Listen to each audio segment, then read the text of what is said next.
guys, it's Eve West. Thank you for tuning in to my YouTube channel. This channel is dedicated to promoting a book I wrote. It's called Follow. It's an ebook. You can find it on Amazon.com under the Kindles tab. And my book deals with a holistic view of spirituality and looking at it not just from a purely psychological or metaphysical standpoint, but also looking at it in terms of the physical aspect of a human being, which is related to the reptilian brain. And that's what you can see, taste, touch, smell, and hear. And so I focus on really very controversial topics as it pertains to the reptilian brain, such as race, sex, and money. And these are things that we're typically shunned from discussing in terms of spirituality, but they're very integral to who we are, just like the metaphysical aspects of us. I talk about how the various constructs of the matrix divide the mind between, in Christian theology is called Adam and Eve. In Egyptian mythology is called Isis and Ra. In Freudian psychology is called the ego and the id. In the New Age, it calls it the astral body, and the the ego. And so, really, we have two selves. We have the self that we present to the world, but we also have a self that we go to sleep to at night when we shed our concepts of the matrix. And so that's our astral self, or the unconscious mind. And so this matrix environment causes you to be a devil, really, or a veil, or an unconscious person, because you have rules, you have restrictions, you have rules and guidelines to follow. If you break those rules and those guidelines, then you are brought to judgment. You are reprimanded for them. And so you can't really do what you want to do here. And so, really, that restriction causes a whole lot of what I would call archon energy that rules your ego, because the unconscious aspect to you wants to find realization through you. And so the laws and the rules of the universe, so to speak, are designed to prevent that, from preventing you from meeting your higher self, as they call it. I don't call it the higher self because I've been reincarnated so many times that my higher self is really disgusting, filthy, degenerate, and evil. And I know people are like, wow, you're talking about yourself like that. I really don't associate myself with my astral self. My astral self is just a fabrication, just like this angelic ego that talks in front of you right now, because my ego is very angelic, and it's very easy to fall victim to an angelic ego like I have. But now that I've come to a certain realization, a certain evolution in consciousness, I really don't identify with the saint or the sinner aspect of the soul, because it's very polarized. Especially, even if it were not polarized, I wouldn't really identify with it, but whatever. And so, my book really deals with the various constructs of the matrix, such as the familial structure. I'm going to talk about the familial structure in this video. I'm going to talk about, other things I talk about in my book in terms of dividing the mind is education, media and entertainment, religion, and just the government structure itself. These are all designed to divide the mind between, your conscious and your unconscious. And so, really, a lot of my past videos have been dealing with gang stalking, because when you start to vibrate higher within the matrix, when you start to acquire knowledge, you become what we call a divergent. And so a divergent is someone who sticks out in society, because society is run by these constructs like religion. Like, for example, I was taught there's power in the name of Jesus, and Jesus died for my sins and so forth. And so, that's my programming. But when I, started to awaken, as they call it, or started to experience what we call crucifixion in Christian theology, I came to find out that the name Jesus was made up. That his name would not have been Jesus, since the letter J did not exist during the time that he would have been walking the earth.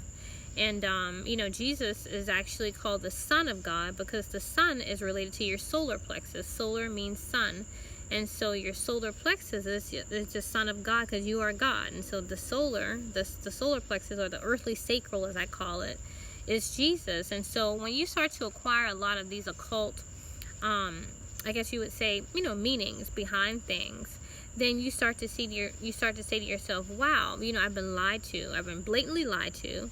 I've been given omissions of the truth and not told the total story. And so whenever you start to acquire this knowledge, you stick out. So when you tell people, about the information that you're researching, or the, the knowledge that's been unlocked within your DNA, within your melanin, then you start to experience excommunication from the matrix. And so this goes into mark of the beast symbology in the Bible. And this really goes into kind of sort of like Jim Crow laws for Black people, because your soul is connected to your melanin, which is connected to your pineal gland. And so, I don't really have that much melanin left, but when you're a melanated being, you will be targeted within the matrix, because your melanin has knowledge in it. Your melanin has knowledge in it. And so, if you're around family members and they're like, going to church, and you say, oh, do you know that the letter J didn't exist during the time that Jesus would have been walking the earth? And, you share something like that with them. They start to actually point you out as an other, and they become what we call a handler. And so you're becoming a new person within the matrix, but you are not welcomed. You are not welcomed around the people that you love and that you care about, and even the people that you don't care about, So you can't really go to the grocery store, or, I've been gang stalked so many different places, at the grocery store, at the airport, at the library, at the department stores, at jobs, and so forth. And so you really start to not fit in as a divergent, and it's not just religion, it's different things like media and entertainment. When you study brainwave frequencies and you see that when things are flashed within your consciousness, that they automatically go into your unconscious if you don't consciously catch them, and that information is in your mind, and it actually affects your consciousness. And if you can't get yourself into a slower brainwave frequency to actually identify what's been put into your consciousness, then that's very dangerous. There's something in your mind that you don't know, that you as an ego don't know about. And so that's very evil and dangerous, if you will, especially given a lot of the insidious subliminal programmings. And so, when my unconscious and my conscious was being bridged, I saw a lot of self-hatred, hatred for Black people. And I was like, well, that's crazy. How could I have hatred for Black people, and I'm Black? I'm a Black woman. But when I saw that before the age of 7, when I was in a theta brainwave frequency, and how, my parents, when my handler from the astral realm, I should say, programmed my parents to make me hate my race, my mom would say, your hair is your beauty, and so she would straighten my hair to signify that my hair wasn't beautiful. If my skin was getting darker in the summer, I was always told, your skin's getting darker, like something was wrong with that. If my family, they would call me things like white girl. They would say white girl to me, and call me that as like a pet name. I thought that it was, because I had a lighter hue, and, as a child, it's a stereotype that, white people are more articulate than Black people. And so I just figured that maybe that's why I was called that. And so I really didn't realize that I was being conditioned to hate Black people. And many of the men in my family, they cheated on their wives, or beat their wives, or stole money from them. And so the Black man in particular was very much vilified within my consciousness before the age of 7. And so, by the time you're 7 years old, you have been solidified into a personality. That is actually who you are. And so, it really goes to show that, this matrix environment and the familial structure definitely poisons you, puts a whole lot of poison into you, to create this false aspect of yourself that you don't really know, and that you come to meet toward the end of your incarnation. As you come to meet that person, you start to become crucified and vilified. And so I really want to talk a lot about my gang stalking within the home, because in gang stalking and being gang stalked, I am really, things have become a little bit more difficult within the home. Things have become more difficult within my home, and it's become more physical, especially with my mother. Now my father is partaking in this as well. And so I really wanted to give light to this, because if I have to physically defend myself, and I know people are going to say, oh, why would you have to physically defend yourself against your parents or what have you? But, your parents are older. But, really, to be honest with you, it's really gotten to that point. And, I really feel bad about this, and really feel bad that I have to put light on this situation. But my parents have actually resorted to downright lying at this point. They've resorted to downright lying and imposing restrictions upon me that are really inhumane. I've talked in other gang stalking videos about my parents doing things like throwing away my food, and then when I eat some of their food, they're like, well, ask me for food, and then when I ask for food, tell me no. I mean, just like, just crazy things. It's just like really sadistic psychological mind games. And so I've actually recorded a lot of these things that have happened to me within the home, because I was invited back to stay with my parents. I did not have to come back to stay with my parents. I tossed up a couple of jobs that paid really good money, because I really wanted to transition out of teaching, and and I asked my mom for advice, and she actually advocated me coming back to stay with her and my dad in Charleston and finding a job down here. And so it's very disheartening that when I got here that my parents treated me horribly. And so if you want to hear more about my gang stalking within the home, which I'm going to talk about a little bit more here, please look at some of my other videos, because they're very disturbing. And some people will say, well, you're in your parents' home, and since you're in your parents' home, then you do what your parents tell you. And so, that's, I understand with that from a superficial standpoint, you know what I mean? Because we've all lived with our parents before. And so, when you live with your parents, especially as a child, you can't do what you want to do. You can't do what you want. I couldn't bring a guy back to my parents' house or whatever for some type of one-night stand. Not that I'm a saintly ego, so I wouldn't do that anyway. But let's say I'm well within my rights if I want to do it within my own home. But I know that within my parents' home, I can't, bring guys back, to my parents' home to have sex with them, or I can't, do things that impose upon them or what have you. I can't do things like that, because, that's just not being courteous. It's their home. So if I had a home, I would do the same thing. I would tell people, these are just guidelines and standards and things like that I have. But if I invited someone back to my home, I wouldn't take food that they've bought and throw their food away, and then tell them, well, you can't have my food, or no, tell them they need to ask for food and then deny them food. To me, that's evil. That's evil. I wouldn't tell someone, that I invited back to my home, you know what, you can't use my oven after 6 o'clock. And then, and then use the oven after 6, and so to me, that's evil. Why would you do that to someone? Why would you say to them, you give them a restriction such as that, but then do it yourself?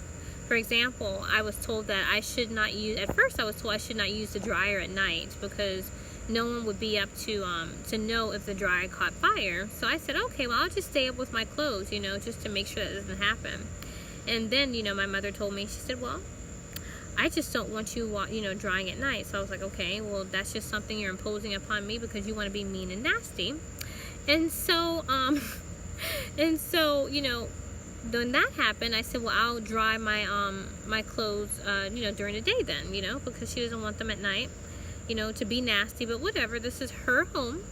And so when I started drying them during the day, she said, well, when it's too hot during the day to dry them. And then I was like, okay. So I started drying them in the morning. And, when I would see her drying clothes, she would be drying them at night, and she would also dry them during the day. And so, the thing about this is that, I understand superficially you're in your parents' home and you do what your parents say. But when your parents are imposing restrictions upon you that they themselves do, and they're actually imposing these restrictions to actually target you, then that's a problem. That's a problem. I would never invite someone into my home and be nice and say, oh, on the back side, on the front side, be nice and say, oh, come back. We welcome you.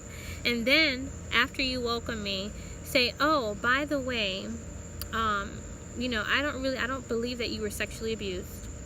And say, your sexual abuse has nothing to do with me. and don't make me regret having you. This was news to me. That my mom told me these things coming back. I would never say something like this to my daughter. And and the thing is, I did not make a conscious decision to relocate back here with my parents, because if my mom had said, you can't make conscious decisions without having knowledge, let's say that. And so if my mom had said, before asking me to come back to relocate back to Charleston with her, she had said, you know what, don't make me regret having you. And I don't believe that you were sexually molested and all this stuff. Do you think that I would have made a conscious decision to be back here? Probably not. So, a lot of, many black people, it's in black culture to respect your parents. But to be honest with you, at this point, given all of the things that I have in terms of what my parents have done to me, I have no respect. I have no respect. And so it's gotten to a point where it's like, you know what, I can't live within these guidelines. I cannot, as long as I am not imposing upon you, you specifically, then hey, leave me alone. But as far as I'm concerned, I have to do what's right for me. And the fact that I have documentation that I got 2 jobs that you actually told me to pass up, and I would have my own home, and I would have my own dryer, my own oven, and my own food that, I wouldn't have to worry about people throwing away and so forth. It's very disheartening. And, it's very cruel. It's very cruel and very evil and very sadistic in terms of the, the restrictions and now the physical abuse that I am actually going through. So I want to outline here an incident that happened with my dad, because normally it's my mom, but it's an incident that's happened with my dad because I'm oftentimes working. Oftentimes, I'm researching or what have you. I like to go out at night because my car got totaled, and since my car got totaled, it's very hot during the day to walk to where I need to do my work. And so, I will, pretty much stay in during the day and then, work at night. And by the time I come back at night, I cook, because my parents, sometimes they cook very late. And so, I probably won't be done cooking probably until a little after midnight or so oftentimes. And then after that, they leave the kitchen very nasty and disgusting. And so I clean their dishes. I'm like, if I can cook in their kitchen, why not clean their dishes? I feel as family that these are things that you do. These are courteous things that you do for people, and as a family, you help each other out. But, in terms of, the incident that happened with my dad, when I came in, I was cleaning the kitchen. I think I was cleaning the stove. He said that I made a noise in the kitchen that woke him up. And so this was a blatant lie, because there was no noise, no loud noise that would have woken him up. And so I told him, I said, well, I don't know what you heard, Dad, because I didn't hear anything. And so he beckoned me to go to sleep. And I was like, well, no, I'm not going to sleep. I pretty much sleep a lot during the day, so I can actually be out and about at night, since I'm on foot, be out at night and, come to do my research and so forth, and really, either upload videos or, look up articles or, whatever it is, download videos, what have you. And so he got very angry, and he was like, you need to find another place to stay, da-da-da. And I said, well, you know what, I'm not going anywhere, because I was invited to come back here. I was invited to come back here, and as a result, I'm not going anywhere. And you cannot make me go to bed like a little kid. I thought this was strange and unusual. And it was also strange and unusual because my dad is oftentimes walking around the house at night, like me. Really, to be honest with you, because I really, like my dad in a way. In a way, I really do like my dad. It's just recently he has, gotten very, just harassing, and he started to partake in the gang stalking. But I like my dad. My dad is a very mild-mannered man. He's very, I don't know, he's just very, he's more sensible than my mom. And, I like to talk to him about stuff. You know what I mean? So when he's up at night, I'm like, oh, okay, hey, Dad, how are you? What have you? If I was up, there were times I was up in the morning, after 1 o'clock in the morning, baking cookies and stuff. And so I would always, give daddy cookies and stuff like that, because, I really like my dad. So when he started telling me, since recently to start, go to bed, I thought that this was strange. I was like, what are you talking about? We're always up this time, when I'm cleaning, and, this is my routine, pretty much. And so when he started saying, you need to get out, I said, well, you don't have the authority. You do not have the authority to throw me out here. And I told him, I said, now listen, I said, you have two choices. Either you can call the cops and have them, tell me to leave, or you can be quiet, because I'm not going to argue with you about this. One thing about, me, especially, since I've, evolved spiritually, is, that may change. That may recently change because of all of the physical abuse and gang stalking I'm getting, because I feel when you're physically attacked, all bets are off. But,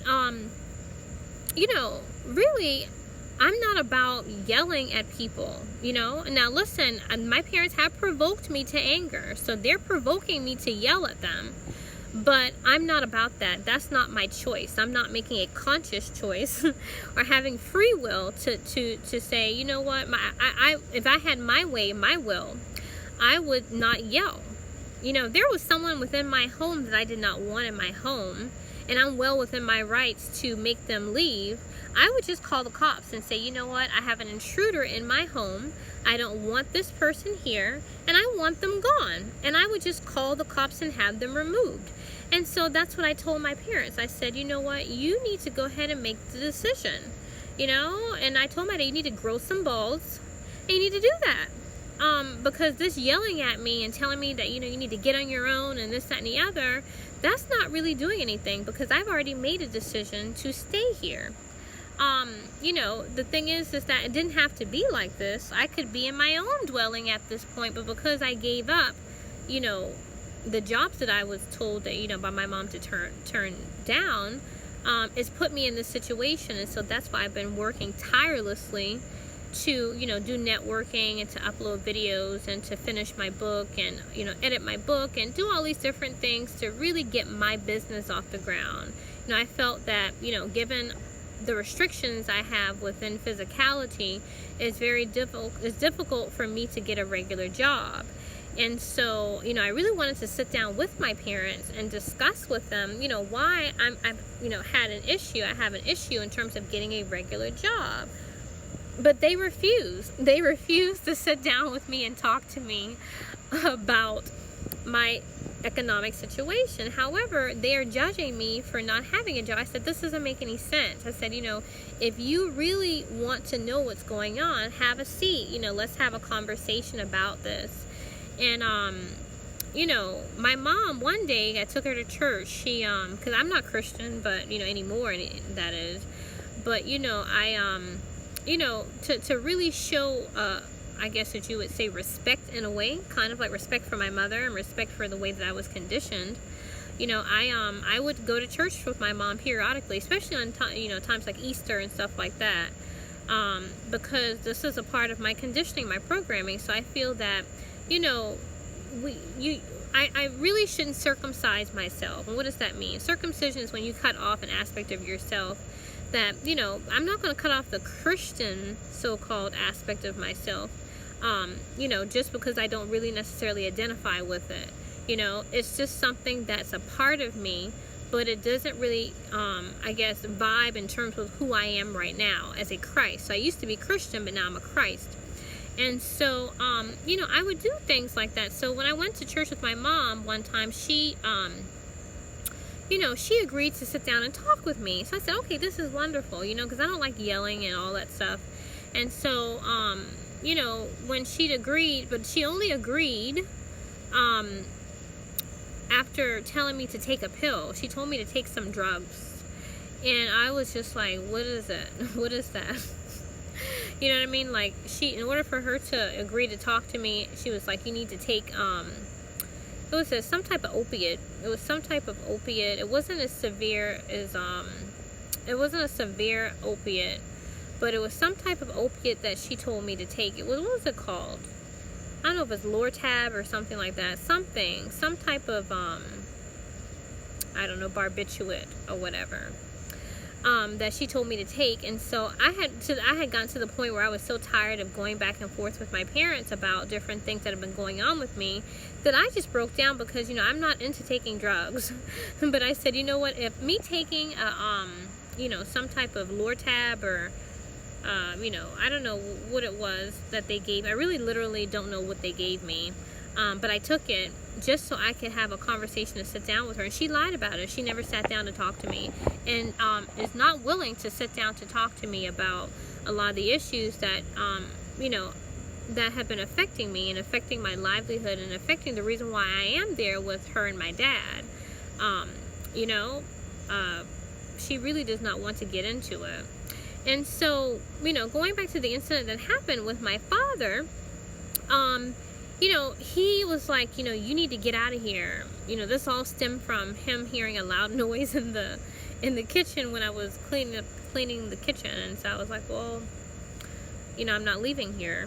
You invited me here. You know, Mom had me pass up these jobs, and so as a result, you know, you got what you wanted. And so he started arguing. So I argued back. I said, no, I'm not leaving. And, you know, I said, you know, you deal with that. You call the cops. You know, if you think that I'm crazy or something like that, that's fine. I would just have that person removed. That's how I would handle it. You know, I would not argue with someone or physically try to, you know, put my hand on someone to leave somewhere. Why would you resort to that? To me, that's very primitive and animalistic behavior. It's not balanced, you know. And so I'm really trying to balance myself and to not really go, I guess as you would call, ape shit. Because, you know, I see it getting to that point. And so, you know, I taped the video of my dad and I, you know, getting into it, you know. Well, I didn't do anything physically to him, but he was pulling me physically. And so I wanted to highlight that because, you know, I feel that at this point, as long as I'm not, you know, doing anything, well, to be honest with you, I have to do what's right for myself. And so if I'm not hurting you, then you just need to deal with it. You know, I mean, the fact that, you know, I have to respect you, but you don't have to respect me, that's not balanced at all. And so respect goes both ways. I feel that even a little baby should be respected. Children should be respected, you know. In the Black community, a lot of times, you know, children, you know, are conditioned to be seen and not heard. But I think children should be heard as well. And so you always have to have that balance. And so, you know, my dad was like, well, I have the authority to kick you out of here. I said, well, show me. I was like, show me that you have the authority to kick me out of here. And he started pulling me. He threw open the door and he started pulling me towards the door. And I said, no. I said, you don't put your hands on me. I already told you. Listen, if you would like me out of here, you need to call the authorities to have them, you know, tell me to leave. If you have the authority. And so I wanted to highlight that, and also to highlight another incident where, you know, my mom has been doing things that are just downright evil. Like, you know, I went into my mom's bedroom to tell her, well, no, my dad was in her bedroom. They have separate living quarters, but, you know, he was in her room, and because I was told when I came back in, you know, from doing whatever, I was told that, you know, I had clothes in the washing machine. I had some clothes in the washing machine. I had forgotten about them, and I said, oh wow, you know, I'm sorry about that, you know. So after I washed my clothes, because I didn't want to hold my dad up, you know, because if he had clothes he wanted washed and my clothes were in there, that would be an inconvenience to him. And so I said, well, you know, after my clothes washed, I said, well, Dad, you know, my clothes are washed. You know, you have any clothes you want in the washing machine or whatever? And he was like, no. He was like, no, I don't have any clothes I want to put in there. So the fact that, you know, my dad mentioned these clothes to me really was just to a subtle psychological dig, or, you know, a gang stalking tactic to say, hurry up and wash your clothes. It wasn't like he needed his clothes washed. And so there are little subtle things like that they do to show me that although I've welcomed you here, I don't want you here. It's a contradiction. It's imposing a psychological torture, what we call cognitive dissonance. And so cognitive dissonance is when you're basically have contradictions. Come back here. We want you here with us. And then it's like, oh, now that you're in this home, we're going to treat you like crap, type of thing. And so as a consciousness, you become confused. You're like, wait a second, this is not what I signed up for. This is not what you, I did not make a conscious decision, because if I had known that you would treat me this way, then I would not, I would not be here. And so when I went to the, when I went into the room to, tell my dad, I had finished washing clothes, my mom, she became really mean and nasty and started shutting me up in the door, because I was, their door was kind of halfway shut. And so, I was like, oh, okay, I just kind of, it wasn't shut, the door wasn't shut, but, I just wanted to let my dad know. And so, they weren't doing anything in there. Like, it's not like they were in there having sex or something like that. And so when, he was just sitting in the bed talking, they were watching TV. And so when I went in, I was like, oh, hey, I'm done with my clothes and stuff. My mom was like shutting me in the door. And I was like, why are you shutting me up in the door? Like, this is crazy. So that's physical. And she lies on the video I'm going to actually have you listen to. If you listen to the audio, I was like, why are you shutting me up in the door? And then she's like, because I want you to leave. And then she says, I'm not shutting you up in the door. So clearly she's lying. At one point she says, I'm shutting you up in the door because I want you to leave. And then she says, I'm not shutting you up in the door. So this is physical. This is physical stuff. Like, for example, I could be in the bathroom and my mother pushes me out the way and says, move, get out of here, or something like that. And I'm like, what the hell is wrong with you? Like, are you fucking psychotic? And she's fucking crazy. Yes, she's fucking insane. And so, it's gotten to the point where, I may have to physically defend myself against these people because, really, in a way, I don't have anywhere to go. I don't have anywhere to go. And when I say in a way, I mean superficially. One thing about it, whenever you reach a higher level of consciousness, if you will, that, regardless of what happens, that you're going to be okay. You're always going to be okay. So, if I'm thrown out on the street, it's not like that's the end all be all or what have you per se. But the thing is that, hey, I really don't foreshadow seeing where I will be, after, if I were to be thrown out of the home. And so, it's all about, hey, this is where I reside, and so this is my home. This is my home. This is where I reside. And so you do not have the authority to kick me out of here. And so I really wanted to point out these things that are happening because it's really gotten out of hand. And so I really wanted to really document things. And also, there was another incident that happened where my mom physically attacked me. And I called the cops because my mom has physically attacked me so many different times. I left my parents' dwelling for years. She always keeps bringing up 14 years.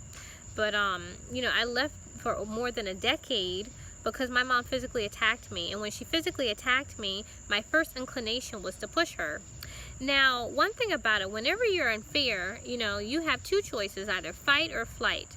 And so the first time when this happened to me, I fought because I was like, well, that was just the first thing that popped into my mind. And it was just so strange for my mother to really attack me in such a vicious way, I should say.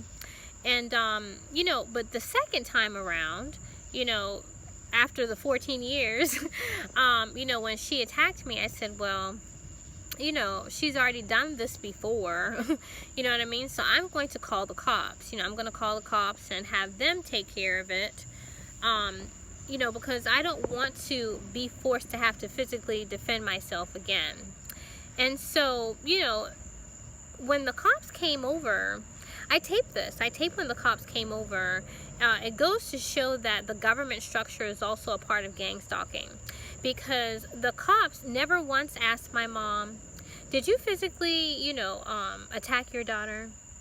ma'am, you know, this is a domestic situation. You guys have a domestic dispute or whatever, but at no time is it okay for you to physically touch your daughter, or anyone for that matter, you know, without their consent. And so, in fact, they tried to turn it around on me when they came to deal with the situation. And although, you will see in this video, although I gave my mom time to talk, to say what she wanted, although I disagreed with it, I wanted her to have time to, say whatever she wanted to say and get that out to the cops, because I called them. But, I'm like, hey, there's always, and I said too, when the cops came, I said, well, there's always two sides to a story. I said, there's, my side and there's her side, and somewhere in between lies the truth. And so I said, but I have footage about, the conversations that I had with my mom that, led up to this physical altercation. And so, I wanted them to really look at it just to see what they thought. But they made it out like I was being agitating, that I agitated her, and that I provoked her somehow to physically, to physically attack me. This was very strange. This was very strange that they would say this, because on the video, you would hear, my mom cussing me and yelling at me. And I'm talking to her. I'm not cussing her. I'm not really yelling at her. I'm telling her, listen, I'm not going to fold up your clothes or whatever the case is, or do this or do that. I'm not going to do these things for you if you're not willing to sit down with me and talk to me about what's going on with me. My mom has said things like, the only thing you're going to do for me is stay black and die. My mom has, talked about my sexual abuse and how, it has nothing to do with her, and she doesn't believe I was sexually abused and all these different things. And even I told my mom that I went to a therapist one time that sexually harassed me. She didn't say, oh, I'm so sorry that happened to you. She was like, well, you should have done something about it. These are things to show that she's evil. In other words, she does not have empathy. People who are evil do not have empathy. People think that evil is a type of morality. Evil has nothing to do with morality. From a super duper spiritual feminine Eve perspective. Eve represents the feminine right brain. It represents what you would say feelings, emotions, okay? The amygdala in the brain. The amygdala, right? Yeah, the amygdala is responsible for your feelings, for your emotions. And so when someone is a sociopath, which my mother represents that, a reptilian, and she doesn't have any emotions, that makes her very evil. And so for her to say these things to me about, like, she doesn't care about my sexual abuse, or the fact that, she doesn't believe I was sexually abused, and how, she doesn't really have any empathy about me being sexually abused at the therapist, just really evil things. Like when my car got totaled, the first thing people ask you, like even when I called the insurance company, the first thing the insurance company said was, are you okay? Like, that's the first thing. Before we dealt with any type of business concerning, any logistics concerning the situation, they were like, are you all right? When my mom found out that my car got totaled and I was at the hospital, she didn't say, are you okay? She started yelling at me. Who does that? Who starts yelling at you when after you've been in a car accident and got your car totaled? And I wasn't in the wrong. Even if I were in the wrong, it wouldn't make a difference. And so my mother represents an evil reptilian. She's very evil.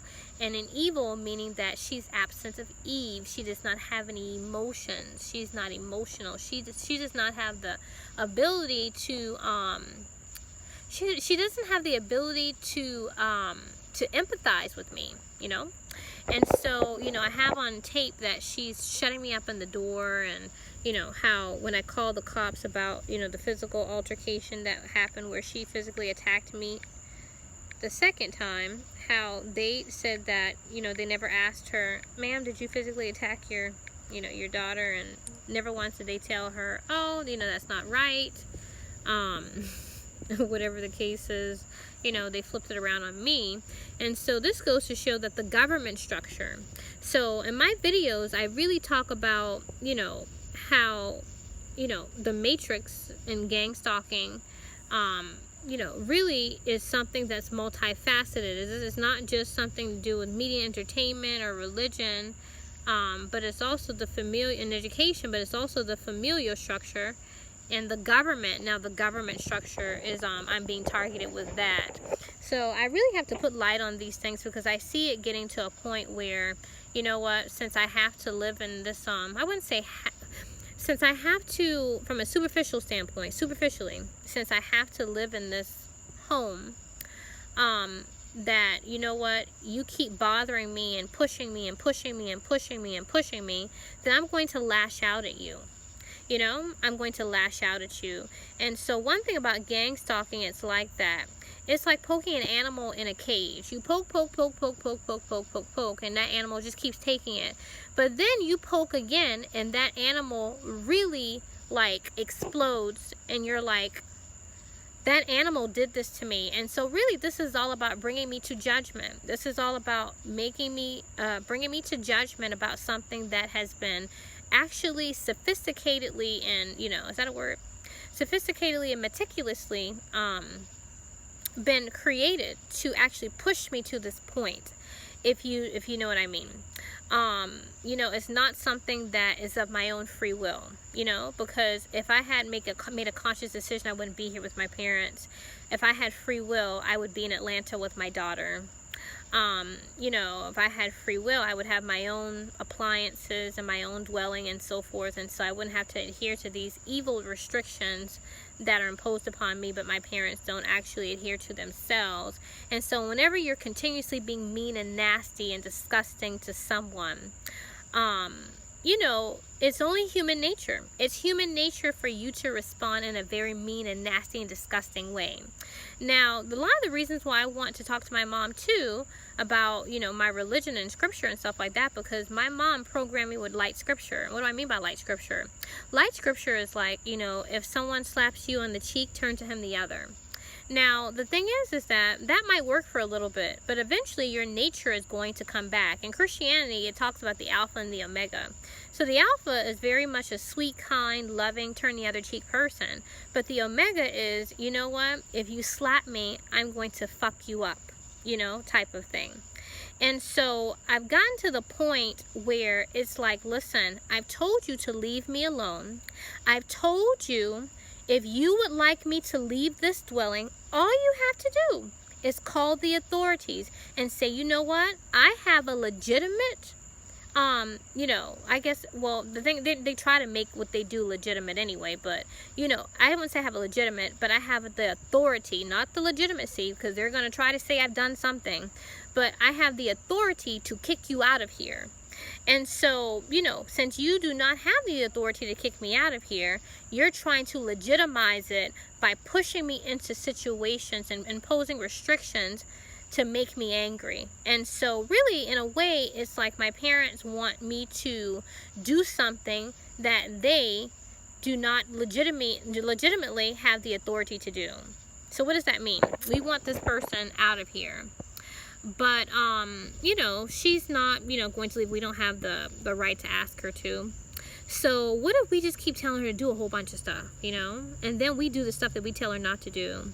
Eventually she's going to act in a mean and nasty way. And so, if we physically, push her or something like that, and then, she does something really offhand, and she calls off and slaps me or something like that in a fit of anger, then we've legitimately, it's legitimate now, she slapped me. Oh my gosh, that's physical assault. But all this time, I've documented that you've been shutting me up indoors and pulling me out the door and pushing me and doing all these different things. So you can do these things to me, but I can't do these things to you. That's a crock of shit. And I'm tired of it. I'm tired of it. I'm sick of it. I'm sick of the fact that I've been actually asked to come back here and been treated like dog shit. And so, since I'm treated like dog shit, and I can actually prove that I've been treated like dog shit, listen, I've given you an option. I've given you the option now. You call the cops and have this person removed. Me, if you feel that I'm a threat to you, do what you gotta do. That's what I would do. I would say, listen, this person's a threat. I don't know. I feel, fear of my safety, right? And so forth, or whatever. We're elderly. Because in the video that I'm going to play for you for my mom, when the cops came, my mom, the first thing she says to the cops is, I'm elderly. I'm 72 years old. I'm sorry. No, if you're elderly, then keep your hands off of people. That's what I would say. Because people who are really elderly, you keep your hands off of them. It'd be different if there's like an old lady in a walker or something like that, and I slapped her upside the head. Somebody would look at me like, what the hell is wrong with you? This is an elderly woman. She doesn't even have the capacity to put her hands on you. Why would you actually, do something to hurt this person, ma'am? You're sick and sadistic. But if you have enough,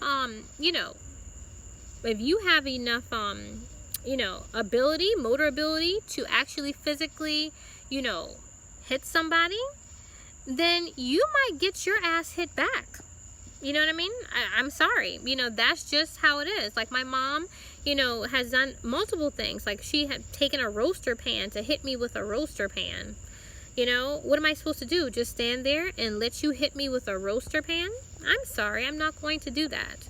I'm well within my rights. I'm well within my rights to actually defend myself. And so I've taken precautions. I have called the authorities and so forth to make them aware of the situation. And so listen, if it comes to that point, you do not have a legitimate reason to incarcerate me, because the whole plan is to actually bring you to judgment as a son. Whenever your son or your solar plexus, your kundalini, whatever they call it, is revisiting, the whole plan is to crucify the son, just like in the Bible, how Jesus was put in jail, right, by Judas. And so the whole purpose is to create that type of scenario. So in a way, this is like prophesying. This is me prophesying what they plan on doing, because Jesus had this type of ability. When your pineal gland opens up, you can really tell, you can see, when it really opens up, you can see things that happen before they happen. Things are revealed to you. And so it's been revealed to me that this is what they want to do. And so I'm ahead of the game. I'm definitely ahead of the game. And so this is me putting light and shedding light on now how the government structure, which is the police or the authorities, how they have actually taken a part in this, and how my home life is also becoming a little bit more, not a little bit, but really becoming disgusting. So this first video is, I'm going to have you listen to my dad pulling on me, trying to force me out the door or whatever. I was like, it's crazy, because this is after the altercation in the kitchen where he said I made a loud noise, and I was like, I don't know what you're talking about. And he was like, I can throw you out of here. I told him, I said, well, if that's the case, call the cops, have them, throw me out. And he was like, what is it? he was like, I can do it. I said, well, do it, show me. I was like, show me you can do it. I mean, show me. It's not like, it's kind of like the Wicked Witch of the West, or I'll. I'm not about what I'm going to do. I'm about doing. So since I'm about doing, I need you to be about that as well. I need you to grow some balls and do what you want to do. And so, my dad, is participating in the gang stalking now, but really, to be honest with you, my parents, they never were concerned about me in the first place. Every time I would go out to do my work and stuff at night, knowing that, my car got totaled and I was walking and stuff like that, they would say, oh, be careful out there, and we're concerned about your safety. But then when I had an altercation with my dad, he was like, I want you out in the street. That's cognitive dissonance. If you're concerned about my safety, then why would you want me out on the street? Does that make any common sense? I mean, it makes no sense whatsoever. So let's listen to this, and I'm going to just play all the videos for you just to kind of put this out here. So this is my dad and I getting into it the other night.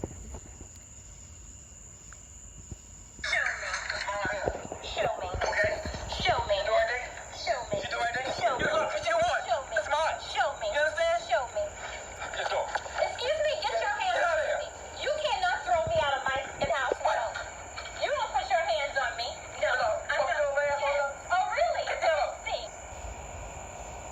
Okay, so, you know, he's physically actually pulling on me. And that's what I told him. I said, you know, get your hands off of me. So this is indication to show that he did physically, you know, try to, or he not tried, but he physically was manhandling me. And so, you know, this is unacceptable. This is unacceptable. Regardless of what, I don't care what anyone says. It is unacceptable for you to put your hands on someone. If there's someone that's in your dwelling, listen, you call the cops and you say, listen, this person is in my dwelling. I have an intruder here and I need you to have them removed. Now that's different if someone is like trying to physically, you know, attack you, you know? Like if I was physically attacking my dad, like say if you know, if the superficially, if the roles were reversed, right? And say I was pulling my dad out of the house, you know, he could say, okay, well, you know what? I'm going to physically defend myself against you because you're imposing upon me, right? Physically. But if I'm there in your dwelling and I'm just there and you don't want me there, you have the option of calling the cops. It makes no common sense. So there's another video after that happened. I was very ticked off. And so I started, you know, I decided to, right when I got back, you know, home that day, because I went out very early in the morning. Typically I go out at night because it's hot, but I wanted to actually build up documentation.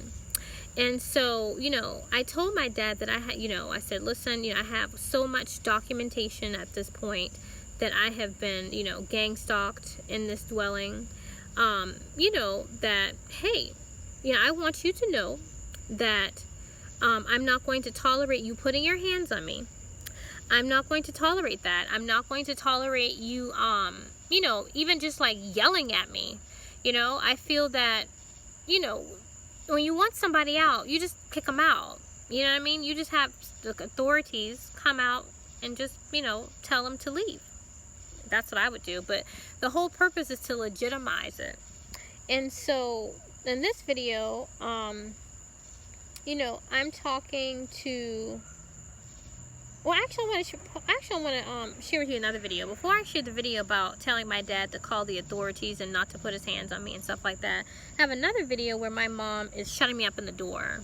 And so I want to point this one out too, because she lies in this video.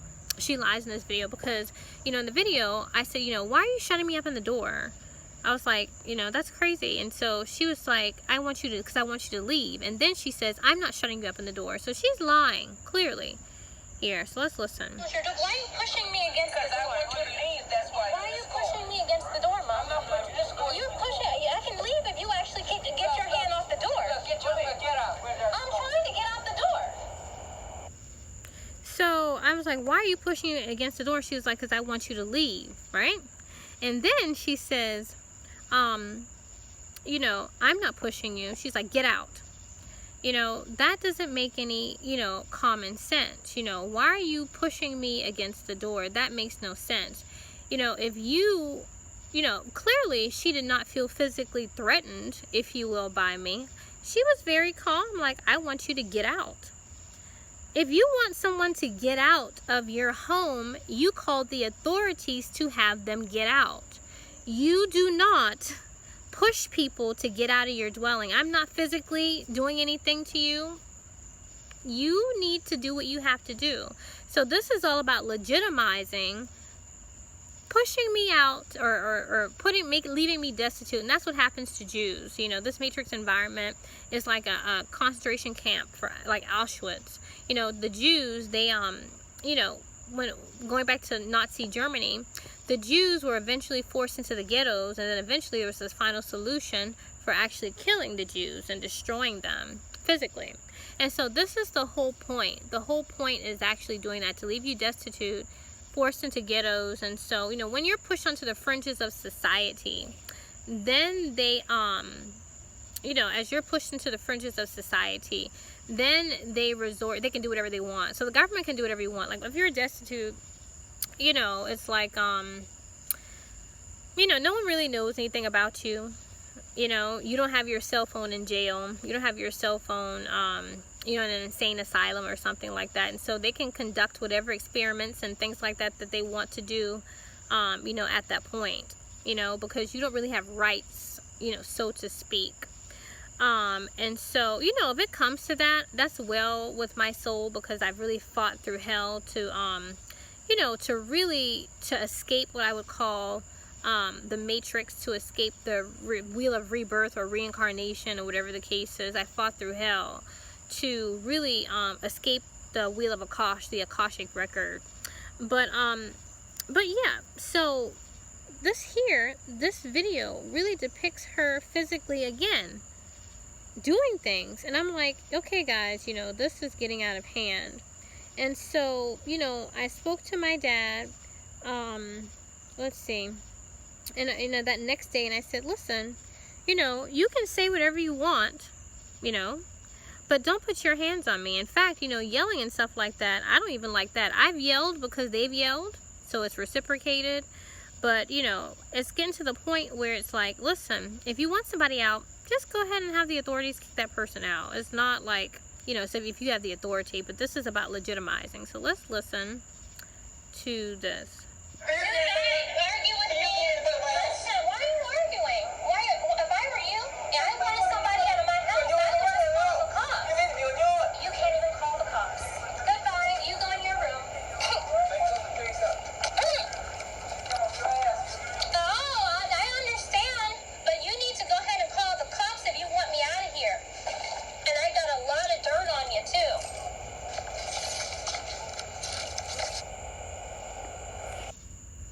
So that's me telling my dad I have a whole lot of dirt, which I do. I have a ton of dirt. Really not more so on my dad, but my mom, because, you know, they have just been constantly, you know, just, you know, doing mean and nasty things, you know, and just really trying to provoke me to anger, to legitimize bringing me to judgment. So this is all about legitimizing judgment for Jews. Whenever you become a divergent, you're vibrating higher, and you have a whole lot of, you know, occult knowledge and stuff like that. This is what happens to you, because one thing about the matrix is bound by illusions and omissions of the truth and downright lies. It's bound by glamour.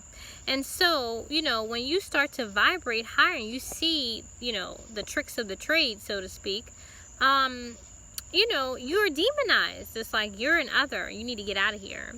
And so this is what is actually happening to me. And so, you know, it keeps going. You know, my mom starts to intervene when I spoke to my dad after that altercation that we had where he was pulling me out the door. And she was like, my husband is not well, this and the other, and you should not harass him. Now, listen now, if he were not well, he would not be arguing and cussing and so forth and doing the things that he's doing. So he's well enough to do those things. You know, if he were not well, you know, I would be the one who's cussing and yelling, and he would just be like, you know, sitting there like, oh, you know, yeah, you know, leave me alone, or whatever the case is. But, you know, he is actually doing these things. He's the one that's arguing. I just came into his room, you know, because I knocked on the door and I said, hey, you know, I just wanted to tell you that, you know, as far as, you know, me leaving here, I'm not going to leave here. However, I want you to know that if you want me gone, you should contact the authorities. And when you contact the authorities, you know, hey, do what you have to do there, but don't yell at me. Don't physically put your hands on me. So my mom starts to intervene. So let's hear. Call the cops. You can ask the cops. You can tell the cops what you want to tell them. I'm not leaving because I was invited. Well, you know what? Why don't you call the cops? Oh, really? Why don't you call the cops then? I'm not going to entertain this. So you need to do what you need to do. Call the cops, and I'm not going to listen to you. Excuse me? Let me tell you something. You need to call the cops if you want me out of here. I'm gonna get it. When the cop come, you'll have the papers. Oh, they have the papers. What papers? This is your house, right? Why do you need No, papers? I need the papers. Why do you need what papers? Which papers are you talking about? So she says that I need papers. This sounds very strange. You know, if this were my home, right? Like say if I had, you know, I own a home, and I had someone in my home that I owned, right? Why would I need to get papers? This sounds strange, okay? She didn't even disclose what papers she's talking about. I'm like, papers? What papers are you talking about? So let's listen. Anytime. Okay, well, what papers do you need? What are you talking about in business? What papers do you need? No, I just came out and told them, I was like, listen, we had an altercation last night where I was yelled at about something, or no, I was yelled at because he said that I was making a noise in the kitchen. I'm always there washing the dishes and stuff like that and cleaning the kitchen. I had a dish that I washed, so I did wash the dish. And so, therefore, do not touch me and do not yell at me. Call the cops if that's what you want to do, but you don't have the authority to have me leave. So, when he told me that I was making a noise, when I was there cleaning the kitchen and stuff, and like I said, my dad is always up. I have video footage to show, because it was like around 3:17, I think, 3:17 a.m., that my dad told me to go to bed like a little kid. I was like, go to bed. And I was like, okay, that's strange. No, I'm not going to bed. But, I have footage of him actually being up in the kitchen cooking at 4:40. Well, he wasn't cooking at 4:40, but he had just recently cooked something in the kitchen at 4:40 a.m.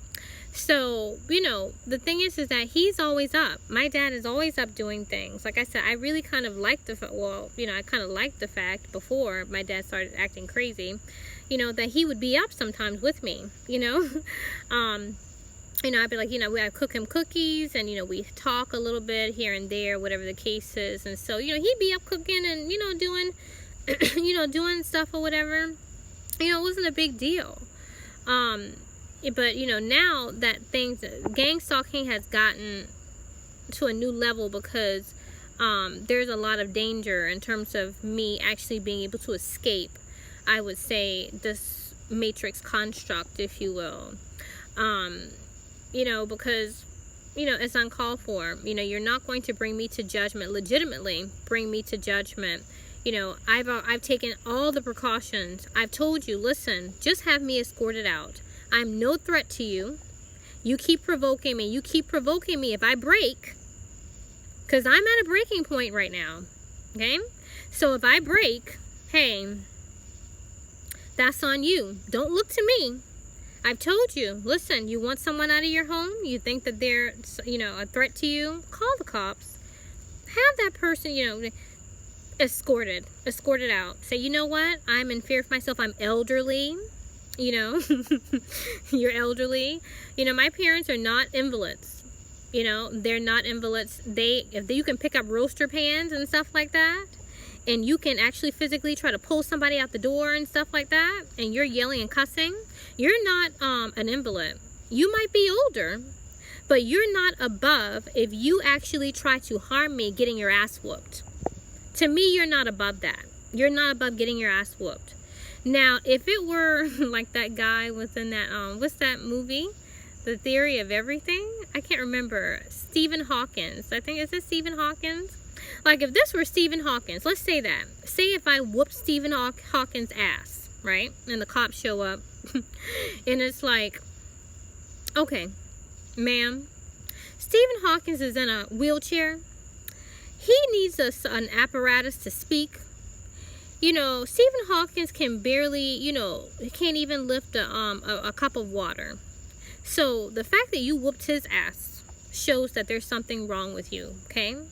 And I can see how I would legitimately, in a way, legitimately from the superficial, be held responsible. But you're not Stephen Hawkins. You can actually pick up weapons and try to actually harm me, so guess what? You're not above an ass whooping. Okay? So I've told you to leave me alone. I've even called the authorities. Hey, this person is physically trying to harm me. You're not doing anything? Guess what? You keep on pushing me, you're going to get your ass whooped. That's just it. You keep doing this, this is where it's going to lead. Now, listen, superficially, I have to reside at this residence, and so you have to respect me. Respect means you have to respect my body. If you do not respect my body, right, then I'm sorry. All bets are off. Do what you have to do, okay? Now, have the heart or the balls or whatever, since you have huge sacrals, okay? Since you have a huge sacral, you should have balls to go ahead and say, you know what, get out. And you know what? Since you're not leaving, guess what? I'm going to have the authorities take you out.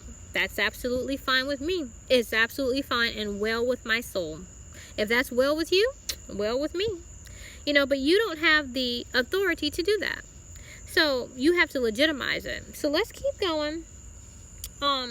You know, I'm going to actually play for you the beginning video of when the authorities actually come. And this happened way before. This happened a while ago, where my mom physically pushed me on another occasion. And so the authorities, they never said, well, you know, ma'am, did you, physically harm your mom? I mean, did you physically harm your daughter or what have you? They didn't say anything. My mom started talking about how she was elderly, trying to legitimize it that way. And that's what it is. This I can already foreshadow it. It's like, we're older people. Since we're older people, then how could we possibly harm her? No, you can harm me. If you're picking up roaster pans and stuff like that, pushing me into doors and things like that, rushing upon me, I'm sorry. No, you can physically harm me. So let's keep it going. So this is when the cops come over one time.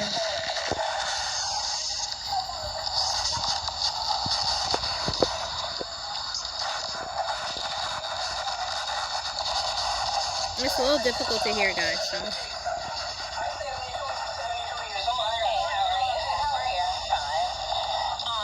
there was an altercation where I came into, I have it all on tape or what have you, so you can listen, so you can get the whole picture, The thing is that there's my perspective, there's her perspective, and then what's on tape is what's really true. Okay. So the thing about it is that I came in here, and before I put the tape, I'll just let you know my, well, Mom, do you want to give yours first? No, you go right ahead and talk about how you walk behind me all day long on the read scripture to me. And I done tell you before, Courtney, I'm not feeling well. I'm having a little hard time with that. So she really tries to make the argument that I walk behind her trying to read scripture. That's untrue. The thing is that, my work, the business I'm getting off the ground has a lot to do with the various constructs of the matrix, such as religion. And religion was a big part of my programming. Now, my mother, she reads the scriptures all the time, and she goes to church and so forth, and I go to church with her. And so, from time to time, and I've gone to church with her from time to time. And so, the fact that these scriptures and things have really impacted my life and solidified this false ego, I like to talk to her in conversation sometimes and say, okay, well, my mom and I, we're not gelling as well, but Mom, you read the Bible, what do you think about this scripture? What do you think about that? And so she actually literally becomes afraid sometimes, and but the thing is that we will be in conversation talking about scripture. And, she will feel okay to talk about the scriptures that, I guess resonate with her, or she will talk about spiritual topics and religion that are okay with her within the same conversation now. But as soon as I mention something that, she does not agree with, she actually becomes frightened, and she sometimes walks away, or she starts to argue and says, I don't want to hear that. And I'm like, well, I just asked you a question. I was like, what do you think about this contradiction in the Bible? It's very strange. And so I've documented several times where my mother, she has literally within conversation, the same conversation, talk to me about Bible stuff, and as soon as I mention something, she skedaddles. It's like crazy. It's insane. And so I really want to put light on that I do not harass her when it comes to scriptures or what have you. Now, I have said to them, you know what? If you bother me, now, if you come to me and you bother me and you say, you know what? You start yelling or arguing with me, or you start, pulling on me or trying to physically, attack me, I will read these scriptures to you, because they seem very afraid of the scriptures. It's very odd, how I can read a scripture and they start to back off. And so that's one type of I guess my only, I guess that you would call, I guess weapon, if you will, is to, tell them, say, hey, well, in the scriptures it says such and such, because the scriptures represent metaphysics. And so my mom is all about the physical. She can talk about stuff that's happening in politics and talk about food food and, talk about all these different things, even religious topics. But as soon as I start mentioning the scripture, she gets up in arms. I'm hardly breathing and stuff like that. But you're going to have to get you some help. If you don't get you no help, you ain't going to work out. You're going to have to do it. You're going to have to break down and do it. You're going to have to go and put in for disability so they can help you get a doctor. If you put in for disability, they'll get you some help. You've been working 14 years. You taught for 14 years. No, not quite. But how long ever you taught? So the thing is that, she starts talking about my mental health here, which is insane. So why would you want to, going back to the recent gang stalking and whatever about me being mentally ill? If I were mentally ill, why would you want to kick someone who's mentally ill out on the street? Like, to me, that makes no common sense. It makes no common sense to say this person is mentally ill, and so therefore I want you out on the streets. Clearly lying. You stayed away from me 14 years. You left me. You ain't had nothing to do with me. You ain't had nothing to do with your daddy. I cannot take care of you. You're going to have to try to do something for yourself. You ain't stupid. You can do something for yourself. You cannot aggravate me all the time because I cannot take that. I'm not well. I don't care if you have to stay here. If you ain't got nowhere to go, you have to come. But I'm not going to take that stuff you putting out. I'm not. Don't tell me nothing. I told you, I said, Courtney, I don't want you reading any scripture to me today. When time for me to read, so I got my Bible around to every day. I do not, well, you going to read this, and you can't put me out because I'm not going anywhere. Let me tell you, all your friends put you out. You can't even got a friend you can stay to. You can't go nowhere. You ain't got a family member. Your sister don't want you. Your brother don't want you. Girl, you better try get shocked into reality. Because this thing is getting full blown. Okay, so what happened this evening? So my mother starts talking about, no one wants me. Your sister doesn't want you. Your brother doesn't want you. My parents really want to give the false illusion that I need them for something or what have you, or for livelihood. The thing is this: I'd rather die slow than to actually utilize my parents for anything. I've never asked anyone for anything really in my life. Never have I asked. I've always been one to work. Even when I was in high school, I worked. I babysat. I worked at JCPenney. Was that when I was a junior, or maybe a junior or a senior in high school. My mom never really paid for most of my clothes and stuff like that. And she never, when I graduated from high school, those things that I really, really, needed, and even a lot of things in terms of going to college. My mother never really had to do those things. I always worked. You know what I mean? I always made my own way. And so the fact that, I always made my own way, and then now that I've, actually fallen on hard times, and the fact that, it's like, it's like, I don't want to help you, whatever the case is, or even saying, I want to help you, but then turning around and stabbing me in the back, and she has stabbed me in the back. This is very crazy, and the fact that she's talking about nobody wants you. Your brother doesn't want you, your sister doesn't want you, your friends don't want you, and so forth. This is also a lie as well, because one thing about when you start to vibrate higher, you can't really, I would say, be in the same frequency of people who are not conscious like you are. You know what I mean? Like people who are, just caught up in just regular mundane things. You begin to not resonate with them. And so the people who were your friends before, you just kind of fall away from them. I really could have, really I couldn't have, but in a way, superficially, from the superficial, I could have continued being with my friends. Like I remember my car got totaled. I went to, a city I used to live at. And, I really made a conscious choice to stay away from my friends. I said, you know what, I really need to find myself and really need to, go through this conscious thing. And, I said to myself, I don't want to be bothered. I want to find some time in solitude. Solitude to find me. I think that's another reason why I came back here to Charleston. Because, I figured that with my parents, I can help out when I can. But, I wouldn't really be bothered with mundane worldly things. And I could really get in tune with who I am. And not have to, deal with friends or deal with people at work and stuff like that so much right now.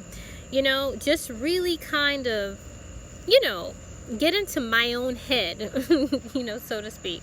And so she was like, your friends don't want you. My friends were really trying to hunt me down, like, hey, where are you? Why don't you hang out with us? And I'm like, I can't hang out with you very much, because and it has nothing to do with you. And I would tell my friends, it has nothing to do with you. It has more to do with me. It has more to do with me and this new journey, if you will, that I'm embarking on. I had a girlfriend, that I used to go out, with all the time. We'd go out to the bar every weekend, and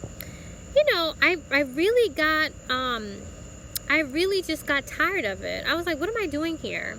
I go out, I teach during the week, and then I go out, to the bar, on the weekends, and I'm not fulfilled doing that. I mean, that's not fun. To me, that's boring. It was just boring just being, doing regular mundane things. And so whenever you start to reach higher and you want more, the people who are at that mundane level, you don't vibrate with them anymore. So really, I had to make a choice to go my own way and walk the line by myself. Okay, why are we here right now? Okay, so what happened was I was walking in here because I had some clothes in the washing machine, so I put some clothes in the dryer. And so I put my mom's clothes on the table, and so she started, arguing basically why did I didn't argue with you. I said, why did you fold? Well, arguing is not yelling. You can have a legitimate argument without yelling at somebody. So she was like, why didn't you fold up the clothes? And I said, oh, okay. I said, I'll fold them up for you, Mom. I said, yes, I did. I'll play the tape for you. But I said, okay, Mom. So I forgot, but I hadn't started taping at that point. But my mom wanted me to fold some clothes, just to kind of let you know in terms of what I'm talking to the cops about on this video. My mom was like, why didn't you fold my clothes? And so I said, oh, okay, I'll fold your clothes. I said, do you mind sitting down talking to me about some of these scriptures? I said, in doing my research, I found a lot of scripture, and these scriptures have, contradictions and things like that, which has caused cognitive dissonance within, I didn't really, conceptualize it as cognitive dissonance at the time, but really that's what it is. It creates crucifixion. And so I wanted to sit down and talk to my mom about a lot of these things that have happened to me, I've been programmed with. And, but my mom does not really want to sit down and talk to me. And so she started arguing with me. And I said, well, you know what? If you're not going to sit down and talk to me, guess what? I'm not folding your clothes. I'm not doing that. And another reason why I didn't want to fold her clothes, because she doesn't fold my clothes. I'll have clothes in the dryer, right? She won't fold them. She'll throw them on the table. But, when she has clothes, when she would have clothes in the dryer, I would fold them. That's not right. That's not right for you not to share with me. I'm doing everything, but you do nothing for me. That's disgusting to me. So I told her, no, I'm not going to do it. Say, I'm not going to. Didn't she say she's not going to do it? Well, I said I'm not going to do it. After you said that you were not going to actually talk to me. Can I just say, I let you, didn't I let her speak? I let you speak. Can I just speak? So listen, I let my mom speak. Although I called the cops and about the physical altercation, what have you, I still wanted my mother to give her take on what happened, Now, she's interfering with me. Now, my mother, as I'm speaking now, because if you listen to the tape, I did not say anything while she was speaking. But when I started speaking, she started interrupting me, right? That's to me, that's agitating. That's what I would call agitating. But the cops, later on in this video, will tell you that I was agitating my mother. It makes no sense.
my mom to know, because she always tries to make the argument, you have to be here with me, this and the other.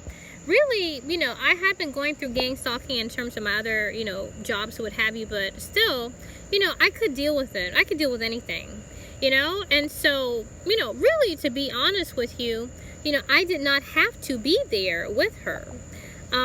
You know, when she starts saying, you don't have any friends and you don't have anywhere to go, you know, it's like, you're nothing without me. And I'm just like, well, you know, what you're saying is a lie. You know, one of the jobs I passed down was like 58,000. And I think another one was like close to around that same price or that same salary as well. So together, if I had taken those two jobs, that was $120,000, really, that I had passed up. Why would I pass up $120,000 for you to come back, for me to come back here, for you to treat me nasty and mean? That makes no sense.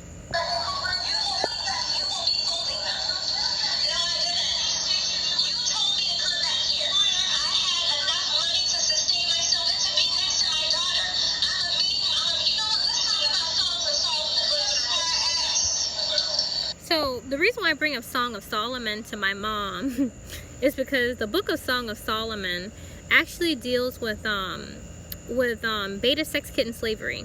One thing about the Bible is very, you know, metaphorical, and, you know, there's things in it that have not been revealed to me, but, you know, with my third eye open, I can see, you know, a lot of conceptual, you know, how things in the Bible are not, you can't take it as face value. So in Song of Solomon, there's a prostitute, a black prostitute, that is a concubine for a king, for a white king. And so she tells the king, don't look down upon me because I'm black.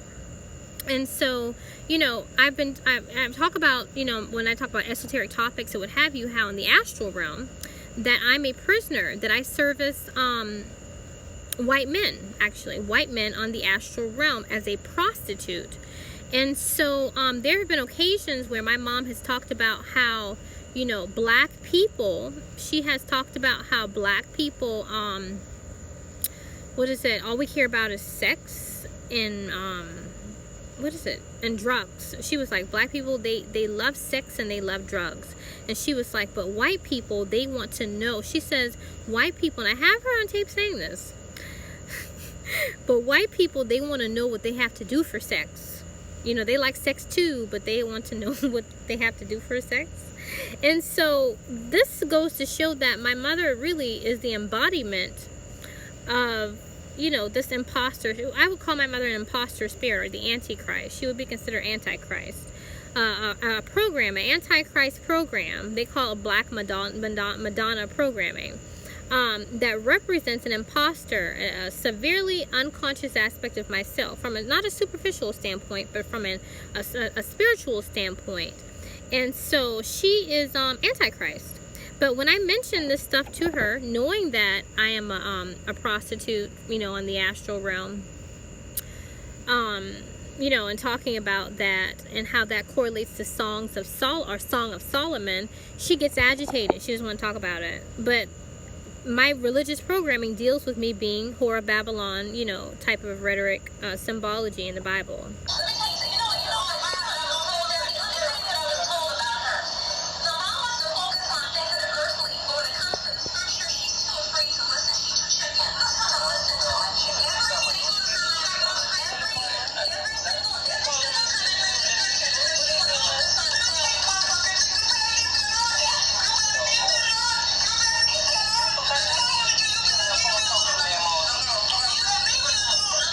So she says, let me tell you one motherfucking thing or fucking thing, you better leave me alone.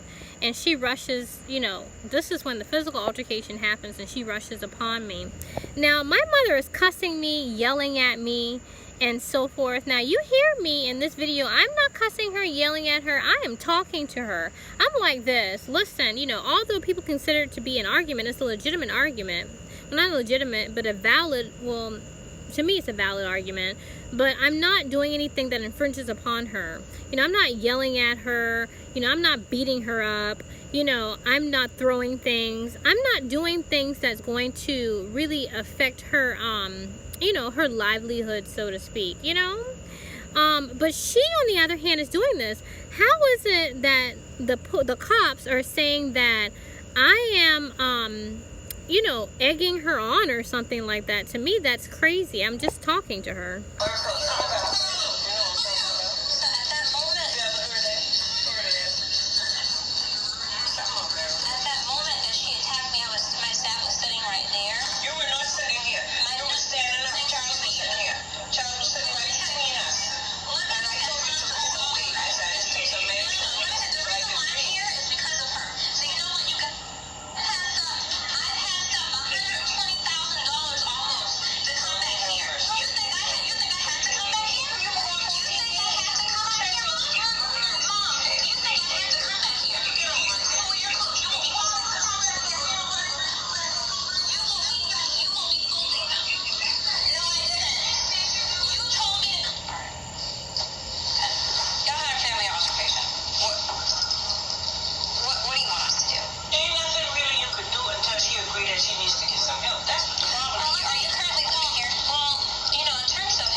So this goes to show that the government structure is also in on this.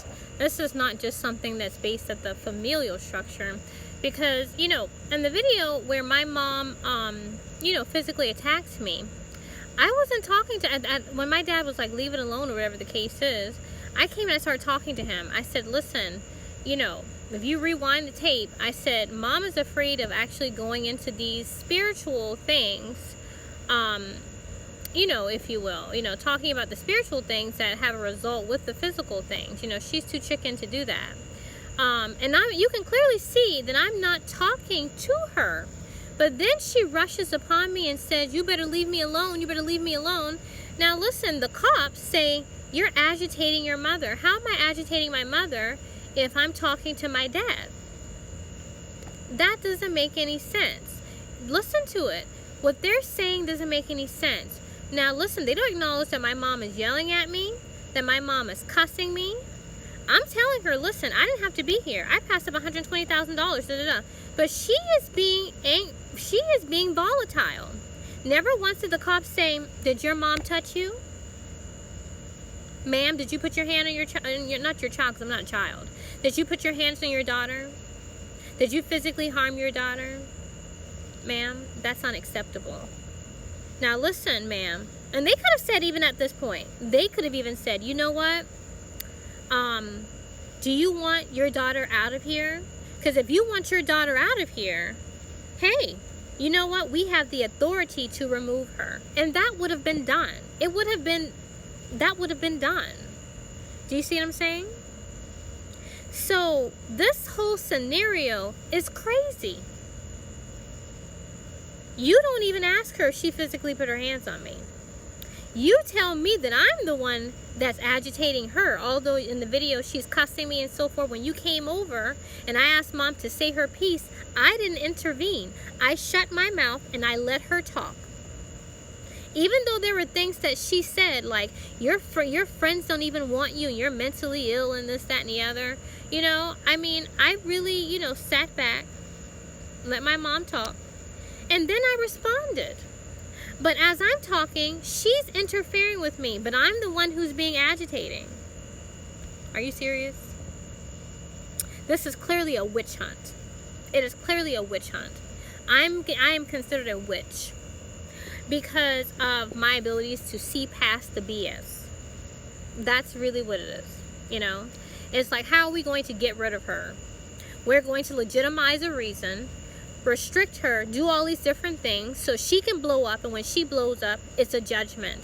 And guess what? We're justifying whatever we want to do to you now. We want you, we want to do something, but we want to puppeteer you to do it for us. We want you to fuck yourself over for us. That's sick. And so this video puts light on that because, you know, I'm getting to the point where it's like this. You know what? You can say whatever you want to say, but do not yell at me or put your hands on me. Call the cops, have me removed, and that's that. You know, there no harm, no foul. Well, I wouldn't say no foul, you know, because the thing is that that's foul. But, you know, regardless of what, that's just it. It is well with my soul. It is. Because, you know, regardless of what, you know, the anger that I have towards the situation, the wrath, you know, that I have in my heart towards the situation will definitely keep me alive. My heart will keep me alive. And since my heart will keep me alive, I mean, there's really nothing that you can do to me. So, you know, I just want to put light on the situation, that I've been physically being attacked, that I'm being restricted, and things imposed upon me that are just unnecessary, and things that they themselves do. And I've shown that in, you know, previous videos and so forth. And so, you know, guys, I just want to put light on this situation because I'm in a really bad situation right now, superficially in a really bad situation. And, you know, if I had, you know, knowledge, I would not be in this situation. So thanks, guys, for watching, and I will see you in my next video.